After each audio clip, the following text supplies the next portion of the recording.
یاد رکھیں اللہ تین طریقوں سے دعا جو ہے اس کو آنسر کرتا ہے. یا اللہ اسی وقت دے دیتا ہے امیجیٹلی، یا اللہ جو ہے اس کو تھوڑا سا ڈیلے کرتا ہے، کیونکہ ظاہر ہے اللہ تعالیٰ اس بندے کو مزید نکھارنا چاہتا ہے. اللہ چاہتا ہے یہ میرے پاس آتا رہے، مجھ سے مانگتا رہے.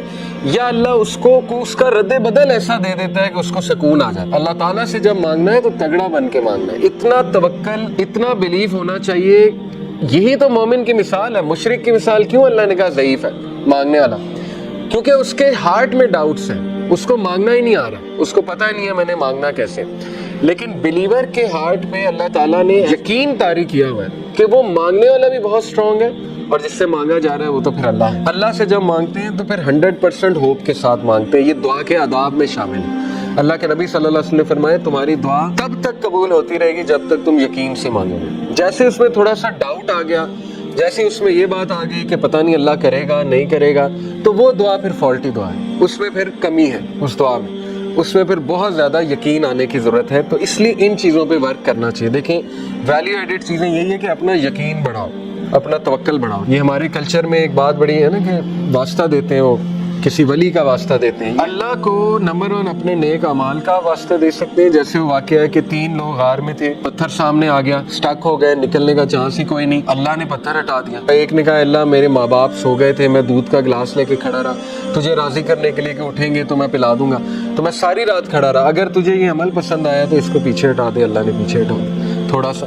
دوسرے نے کہا اللہ مجھے دعوت گناہ، میں گناہ کرنا چاہتا تھا، لیکن اس عورت نے جب میں انٹر ہونے لگا تو اس نے کہا اتق اللہ، اللہ سے ڈر جا، تو اس نے کہا میں ڈر گیا اللہ. اب اللہ کو یہ عمل کتنا پسند آیا. حالانکہ کوئی کہہ سکتا ہے کہ یار وہ تو پہلے سے گناہ کرتا آ رہا ہے، یہ کیا بڑی بات ہے پیچھے ہٹ گیا. نہیں، اللہ کو یہی تو پسند آیا ہے کہ وہ میرے ڈر سے پیچھے ہٹ گیا.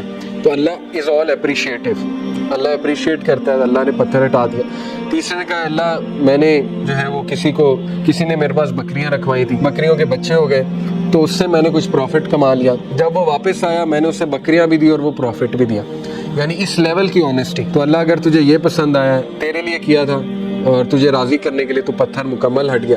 تو یہاں سے ثابت ہوتا ہے کہ اپنا وہ عمل آپ نوٹ کریں جو آپ نے خالص اللہ کے لیے کیا ہے. اچھا ہے کہ آپ نا ہر عمل پیور اللہ کی رضا کے لیے کیا کریں، کیونکہ مصیبتوں میں وہ چیز کام آئے گی. ٹھیک ہے نا، جب آپ پہ مشکل وقت آئیں گے تو آپ وہ کوٹ کر سکتے ہیں. اس میں کوئی پرائیڈ نہیں ہے کوٹ کرنے میں، بلکہ یہ تو اچھی بات ہے کہ اب آپ اپنا ہر عمل میک شور کریں گے کہ وہ اللہ کی رضا کے لیے ہو، خالصتاً میں اللہ کو راضی کرنے کے لیے کروں. اور یہ کہ اللہ کے ایٹریبیوٹ سے اسے پکارا جا سکتا ہے، اللہ کو اس کے ناموں کا واسطہ دیا جا سکتا ہے. اللہ تو الجبار ہے، تو الفتاح ہے. الفتاح کون ہوتا ہے؟ راستے کھولنے والا. جب سارے راستے بند ہیں تو اللہ الفتاح ہے. تو یہ ہے اصل میں دعا کرنے کا طریقہ اور دعا کرنے کا آداب.